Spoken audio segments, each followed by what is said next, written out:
일단 약간 총평 느낌으로 네. 대표님 요즘 장 어떻게 보고 계시는지 한 말씀 먼저 듣겠습니다. 뭐 대단한 강세가 진행 중이고 말씀하신 대로 뭐 여러 악재들이 지금 있었고 지금도 이제 진행 중인데 그걸 뚫고 가고 있는 거죠. 뚫고 가고 있는 가장 근본적인 힘은 역시 AI와 관련된 이제 인프라 투자다 이렇게 봐야 될 것 같습니다. 이거를 좀 거칠지만 이렇게 보면 폭넓게 보면 네. 지금 글로벌 경제 한 축에서 이렇게 막 크게 깨지고 있다는 신호가 안 나타나잖아요. 예를 들어서 미국 증시나 이렇게 뭐 미국 경제 지표죠. 우리나라는 오히려 지금 보면 성장률 전망치 올렸죠. 지금 뭐 거의 3% 근처까지 올라가요. 네. 미국도 투자를 중심으로 해가지고 성장률 자체가 올라가요. 내수는 별로 안 좋습니다. 그런데 그 성장률 자체가 올라가고 있고 그 수요들에서 거의 인프라화돼 있는 미국의 빅테크에 대한 어떤 수요는 줄지 않고 있다는 거예요. 그 얘기는 미국 빅테크가 계속 돈을 벌고 있다는 겁니다. 그러니까 지금 현재 구도라는 건 미국 빅테크라는 데는 사실 다 이 글로벌 기업들이잖아요. 그러니까요. 뭐 구글이 됐던 뭐 마이크로소프트가 됐건 이제 그런 데들이 돈을 계속 벌고 있고 그 돈을 막대하게 지금 AI 관련 인프라 투자에다가 넣고 있고 그게 수혜를 받는 산업과 국가들로 들어가는 구도라고 보시면 됩니다. 제한적이지만. 맞습니다. 그런데 그 중에서 이제 대표적으로 우리나라가 지금 수혜를 받는 거예요. 그런 거니까요. 그러니까 삼성전자하고 SK하이닉스의 그 단기, 그러니까 지금 현재 실적이 이렇게 될지 누가 알았겠어요. 그럼요. 네. 그러니까 지금 올해뿐만 아니라 내년은 지금보다도 올해보다도 훨씬 더 많은 이익을 가져온다는 거잖아요. 이제 이런 부분들이 결국은 한 구조 틀로서 움직여서 그 어떤 악재가 들어와도 이게 지속된다는 믿음만 있으면 계속 반도체 중심을 그러니까 반도체 산업을 중심으로 해가지고 주가가 쭉 이렇게 올라가고 그렇게 되면은 사실 ETF 하시는 분들도 막 늘고 그럴 거잖아요. 그러니까요. 그럼 ETF를 하게 되면 반도체 ETF도 있지만 시장 ETF도 있단 말이에요. 그럼 시장 ETF는 반도체 주식뿐만 아니라 다른 것들도 사야 된다. 그러니까 결과적으로 이 힘이 전반적으로 이렇게 쭉 결국은 AI와 관련된 투자겠죠. 그게 쭉 올리고 있다. 거기에다가 이제 추가로 하나 더 말씀드린다면 우리나라가 사실은 그렇게 해서 이익이 올라도 주주들한테 환원해주지 않을 거라는 믿음이 좀 있었잖아요. 우려가 있었죠. 그런데 그 외국인들이 보는 이른바 코리아 디스카운트의 본질이죠. 그게. 지난 몇 정부를 거쳐가면서 특히 이번 정부에서는 그 상법 개정을 통해서 확실하게 거버넌스를 개선하겠다. 또 주주 환원율을 높이겠다는 의지를 분명하게 해줬잖아요. 그러니까 그런 것도 디스카운트가 좀 줄어드는 영향이 있겠죠. 그래서 결국은 지금은 이제 결국 핵심은 AI와 관련된 그런 인프라 투자가 과연 언제 꺾일 거냐, 이게 꺾이긴 할 거냐. 그렇죠. 예, 그때까지는 지금 단기적인 어떤 등락은 있을지 모르나 상승 추세는 유지된다고 보는 게 더 투자자 입장에서 보면 합리적인 그런 시장이라고 보여집니다. 그러니까 그런 약간 언제 꺾일지에 대한 우려가 분명히 있는 상황인데 네네. 근데 사실 이란 전쟁이 지난 3월에 2월 말에 시작됐을 때만 해도 초반에 장이 사실 좀 표현이 좀 그렇지만 박살이 났었잖아요. 네, 그렇죠. 그때 지수가 뭐 10%씩 이렇게 해서 그때 매도 사이드카, 매도 서킷 브레이커 등등등 이게 아주 하루가 멀다 하고 막 그때 발동이 될 상황이었는데 근데 그러고 나서 좀 장이 계속해서 꾸준히 반등을 했고 지금은 다시 이란 전쟁이 지금도 진행이 되나라는 생각이 들 정도로 이란 전쟁 상황은 또 고유가 그러니까 $100 여전히 지금 브렌트유는 $100가 넘으니까요. 그런 상황은 별로 그렇게 신경 쓰지 않을 정도라면 그만큼 AI에 대한 이거에 대한 게 전쟁이나 이런 이른바 노이즈들을 다 완전히 그냥 다 장악하고 있다.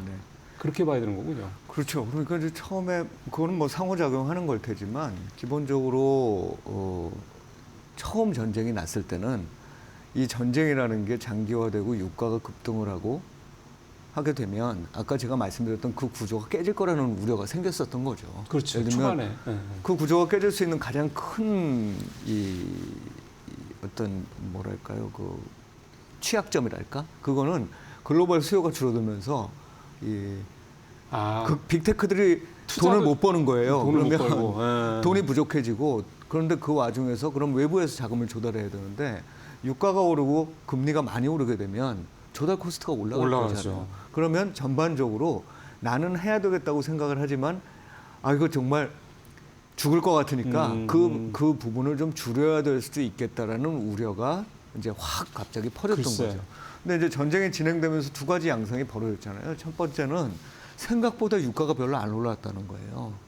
생각보다 유가가 별로 안 올랐다. 맞습니다. 그러니까 처음에 사람들이 이거 이렇게 돼서 뭐 한 3개월쯤 지나고 나면은 평균 한 120달러, 130달러 대 되고 좀 나쁘게 보는 데들은 뭐 이거 한 150달러에서 200달러 근처까지도 갈 수 있다. 이렇게 막 예상을 했었는데 맞아. 150달러 얘기 막 숱하게 네, 나왔었죠. 사실은 그때까지 간 거는 현물 가격이 잠시 그렇게 갔을 뿐이고 선물 가격 기준으로 보면 120달러를 고점으로 해서 네. 4월 이후에는 사실 그 내에서 다 움직이고 맞습니다. 있거든요. 네, 그 이상 그러니까 넘어가지 않았어요. 시장이 이제 알아차린 거죠. 이 전쟁이 지금과 같은 식으로 이렇게 지지부진한 양상이 됐을 때 갖게 되는 적정 유가 수준이라는 건 대략 이 정도 수준 언저리겠구나. 100달러 정도 뭐 대략 이런 식으로. 100달러에서 뭐 좀 높아지더라도 지난번 고점 이렇고 이제 두 번째는 뭐냐면 자 그러면 이 과정에서 뭘 할 거냐? 우회로도 개척할 테고 공급망도 다변화할 테고 새로운 에너지원도 만들 테고 막 이런 현상들이 나타날 거잖아요. 그 중동산 원유에 대한 글로벌 의존도가 줄어들 맞습니다. 수 있는 여지가 있다라는 거고요. 게다가 중동 지역은 또 이번 일이 벌어지니까 그 아랍에미레이트 같은 국가들이 오펙에서 나는 탈퇴할래. 예, 맞죠. 네, 그래서 이제 결국 오펙이라는 그 집단이라는 건 기본적으로 유가를 적정 수준 유지해서 오펙 국가들이 이익을 많이 얻게 하기 위해서 더 내가 생산하고 싶어도 너 좀 덜 생산해 이런 걸 많이 하던데 카르텔이잖아요, 말이죠. 진짜. 그렇습니다. 그러니까. 그러다 보니까 네.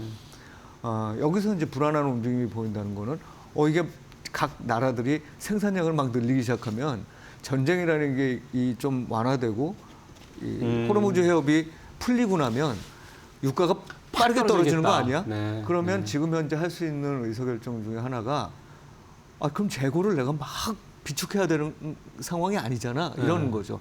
예전에는 사실 이런 전쟁 불확실성이 커지면 재고를 엄청 비축하는 수요들이 단기적으로 유가를 확 끌어올리거든요. 그렇죠. 근데 그런 수요들이 과거에 비해서 나타나고 있지 않다. 그러니까 결과적으로 통제 가능한 범위 내에서의 유가 상승이 나타날 거고 그렇다면 이거는 물가와 경제 둘 다 그렇게 심각한 타격을 주지는 않을 거다. 그러니까 타격을 주긴 주는데 지금 현재 AI 관련된 인프라 투자가 진행되는 방향에 심각한 타격을 줄 수 있을 만큼의 어떤 영향을 미치지는 못할 거다. 이게 지금 이제 시장의 컨센서스화 되고 있다고 생각하는 거죠. 그렇게 말씀을 하시니까 네.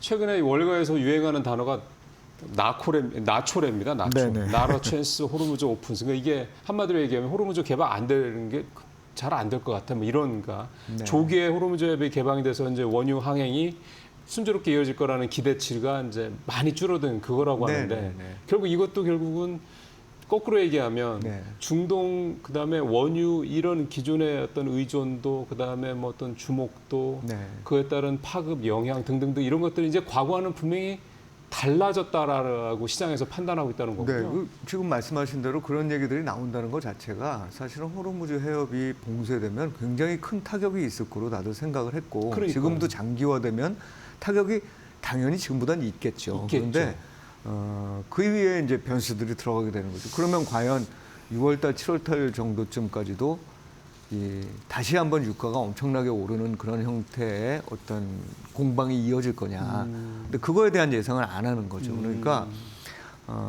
물론 제가 아까 말씀드렸던 건 상당히 낙관적으로 보일 수는 있겠습니다만 6, 7월이 지났는데 전쟁은 안 끝나고 전쟁이 오히려 가속화된다. 게다가 추가적으로 더 다른 나라들이 붙어가면서 전쟁의 양상이 이거 완전히 된다? 맞습니다. 다른 방향으로 간다면 그건 완전히 다른 시나리오가 전개되는 거죠. 그런데 지금으로선 양쪽에 일단 전쟁을 추가적으로 막 하자는 의지의 고점을 확인한 건 4월달 초반 정도로 맞습니다. 보는 거고 맞습니다. 네. 그 이후에는 협상을 하는 과정에서 나타나는 공방이라고 생각을 하는 거죠. 그래서 이 과정은 결국은 뭐 한 6, 7월 정도쯤 되면 이게 떨어지지 않겠냐. 그리고 그 다음이 되고 나면 연말쯤 돼서는 한 90불 뭐 좀 더 낮게는 80불대 유가로 네. 되돌아오지 않겠느냐. 물론 그거는 이전 수준보다 예. 높은 거죠. 그죠? 우리가 뭐 한 6, 70불대였으니까.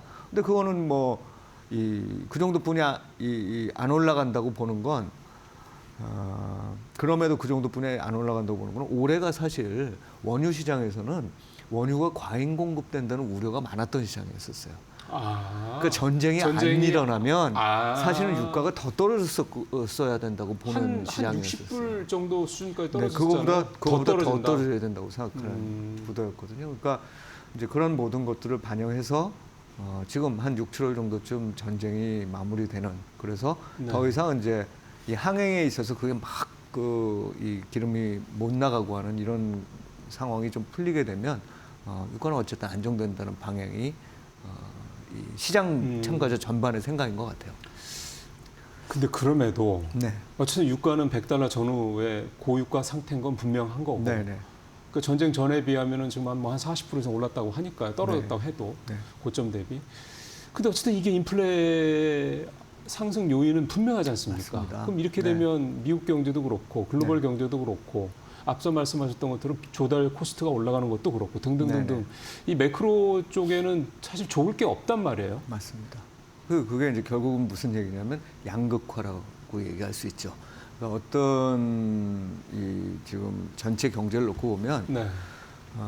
AI와 관련된 투자 쪽이 전체 경제를 이끌어가는 형태가 되고 유가나 이런 충격에도 불구하고 그런 쪽은 사실 별로 멈추지 않은 상태에서 올라가는 반면에 네. 지금 현재 높아진 유가라든지 또는 그것 때문에 에너지 가격 전반적으로 지금 미국도 뭐 4불, 5불 하잖아요. 그 갤런당. 그렇다면서요. 네, 그런 상황이고 우리나라만 하더라도 사실 소비자 물가 상승은 올라갈 테고 미국 소비자 물가 상승률 내일인가 발표를 하는데 이게 전망치만 해도 3.7%란 말이에요. 지난번에 3.4%, 그 이전에는 2%대. 이렇게 보면 계속해서 이거 쭉쭉 올라가고 있으니까 그거는 민간 부분의 소비를 악화시킬 거고 그러니까요. 민간 부분의 소비 심리는 역사적으로 보면 많이 떨어져 있는, 거의 최저 수준에 떨어져 있어요. 그러면 그쪽은 안 좋아요.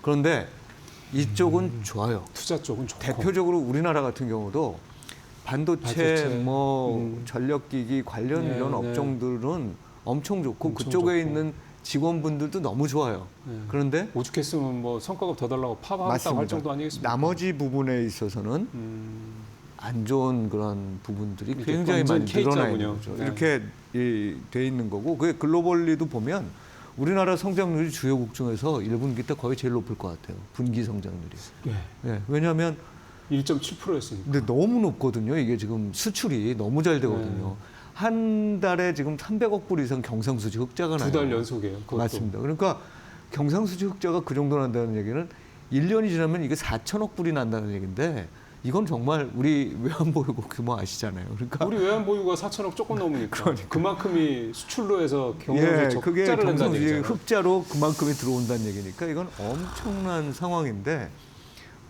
반면에 이 내수 쪽은 별로 그냥 그렇습니다. 뭐 사실은 한편으로는 또 부동산도 굉장히 지금 잡고 있잖아요.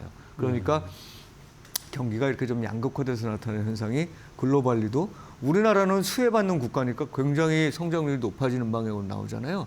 프랑스 같은 나라들은 그런 게 상대적으로 좀 약하죠. 유럽이 진짜. 네. 그런 데들은 마이너스 성장률이에요. 1분기가. 네. 그리고 2분기도 사실 만만치가 않죠. 거기는 없어요. 네. 그러니까 이게 지금 완전히 전 세계가 AI 관련된 투자, 물론 AI 관련된 투자가 그냥 반도체만 국한되는 건 아니에요. 네. 전력도 있고, 뭐 당연히 왔다 갔다 하려면 물류도 좀 있어야 될 거고, 또 그 밖에도 뭐 다른 에너지원이라든지 2차 전지라든지 이런 것도 있어야 되겠죠.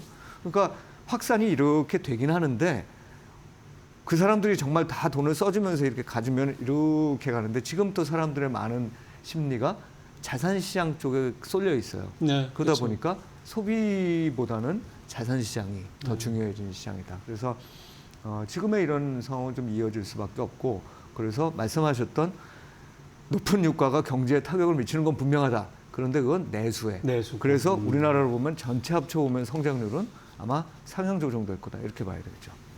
근데 사실 그게 네. 좀 전에 이제 어쨌든 우리가 뭐 얘기를 하는 것도 결국 이제 주식시장, 자산시장 얘기를 하려고 하는 거니까 특히 주식시장 얘기죠. 성장률이 지금 예상치를 훨씬 못하고 지금 국내외에서 지금 3% 가까이까지 얘기가 나오고 네, 3%를 올해 성장률 전망하는데도 나오고 있더라고요. 네, 그럴 수 있죠. 거기다가 이제 유가 때문에 어쨌든 우리나라는 더더군다나 물가 상승 압박이 있을 수밖에 없고 또 해외 IB들도 우리나라 올해 물가 상승률이 뭐 2% 후반, 중후반 넘어올 거라는 얘기도 하고 있고. 네. 그럼 이게 사실은 금리를 압박할 수밖에 없단 말이에요. 네, 네. 그래서 지금 한국은행에서도 지난번에 유상대 부총재가 네. 하반기에는 금리를 올릴 수도 있다, 뭐 하여간 그런 뉘앙스의 얘기를 되게 저도 한국은행 출입했었지만 되게 이례적이었거든요. 네, 네. 그럼 이게 금리가 만약에 한국은행이 하반기에 한두 번이든 올린다 또는 앞으로 기조적으로 여러 번 올릴 수도 모른다 이렇게 얘기가 되면은 이게 우리 주식시장에 그러니까 다른 나라는 둘째치고 우리나라 주식시장한테는 좀 약간 찬물 성격이 되지 않을까라는 그런 걱정을 하는 분들도 계신데 네. 어떻게 보세요? 그게 뭐 단기적으로는 큰 영향을 못 미칠 것 같아요. 그러니까 이제 금리 인상 폭이 굉장히 커지면서 계속 좀 높여가는 이런 추세가 뚜렷해지고 뭐 매번 할 때마다 뭐 25bp씩 계속 올려가지고 지금 이제 2.5%. 지금 2.5%. 그거를 뭐 예를 들면 3.5% 이렇게 올린다고 하면 그래야 될 만한 상황이라고 하면 이거는 주식시장 입장에서 어느 순간 예를 들면 제가 보기에는 한 3% 정도쯤 될 것 같은데 그 정도쯤 되면 이거 이제 조금 부담스럽네. 전반적인 부담이 좀 커지는 상황으로도 볼 수 있겠습니다. 그런데 일단 주식시장의 기대 수익이 너무 큰 상황이 아직은 유지되고 있고 그게 결국은 그만큼 실적이 맞습니다. 성장성이 좋다는 얘기죠. 그래서 과거에도 금리를 인상하는 것하고 증시가 올라가는 것하고가 반드시 반대로 가지 않아요. 그러니까 일정 기간 동안은 금리를 인상함에도 불구하고 증시는 더 갑니다. 왜냐하면 주식시장 쪽에 있어서의 기대 수익이 더 높기 때문에 자금의 이동이 크게 일어나지 않는 거예요. 그다음에 우량 기업들, 지금 반도체와 관련된 기업들이 자금 조달을 하겠습니까? 그러네요. 자금 조달 수요가 확 줄겠죠. 그렇죠. 하이닉스는 그나마 자금 조달을 많이 했던 데들이지만 그런 데들조차도 자금 조달 수요가 줄어들 거라고 생각을 하고 있어요. 반면에 미국은 아까 제가 다른 얘기 했었죠. 미국은 자금 조달해야 될 필요성이 생깁니다. 그렇죠. 예, 구글이 그 엔화 채권 발행한다고 얘기를 한단 말이에요. 그러니까 국내에서도 발행을 하지만 외부에서도 발행을 하고 물론 뭐 돈이 너무 부족하다 이거는 아니고 돈 벌어 들이는 내에서 투자를 하지만 어쨌든 그만큼 대대적인 투자 경쟁이 지금 이루어지고 있는 상태에서 자금을 꾸준히 조달해야 되지만 우리는 제가 보기엔 상황이 좀 다르다는 거예요. 그래서 우리나라에서 금리를 인상하는 게 단기적으로 뭐 심리적인 게 하루 이틀 영향을 미칠 수는 있겠지만 그게 추세를 바꾸지는 않을 거고 꺾을 정도는 아닐 좀 거다. 꾸준히 올려야 되고 네. 그다음에 또 한 가지는 우리가 금리를 올리면 지금 엄청나게 지금 환율이 높잖아요. 그렇죠. 그 중에 큰 이유가 미국이나 우리랑 금리 차이가 좀 있으니까. 금리 차이도 있고 금리 차이는 결국 성장률 격차이기도 하거든요. 그렇죠. 그런 성장률 격차가 줄어드는 방향으로 간다고 하면 사실은 환율은 좀 낮아질 가능성이 있죠. 그러다가 지금 미중 정상회담 예상되잖아요. 미중 정상회담 지금 예정을 앞둔 상황에서 위안화 환율이 조금 강세를 보이고 있습니다. 이게 양쪽에서 제가 보기엔 이제 협의를 할 때 이란 문제도 물론 하나의 이제 아젠다로 들어오겠지만 다른 하나는 결국 뭐냐면 지금 이렇게 막 전쟁을 할 수 없잖아요. 그러니까 중국이 원하는 내수 부양과 관련된 부분은 내가 니네가 환율만 좀 절상을 하는 방향으로 가주면 니네 내수 부양하는 데 있어서 여러 가지 우리가 좀 특혜를 줄 수 있는 편의를 받을 수 있는 이런 형식의 어떤 내용들이 이어질 수도 있다 이렇게 보고 있습니다. 예. 좀 많은 분들이 또 금리 인상하게 되면 또 걱정을 하시는 분들이 있을 텐데 좀 최 대표님 말씀도 잠깐일 것 같다. 기본적으로 워낙에 기업들의 성장이 잘하고 있기 때문에 그렇게 해서 뭐 걱정하지 않아도 될 것 같습니다. 시장도 지금 현재 코스피 1.6% 수준까지 좀 상승폭이 확대가 되는 그런 모습입니다. 대표님 오늘 말씀 잘 들었습니다. 고맙습니다. 네, 고맙습니다.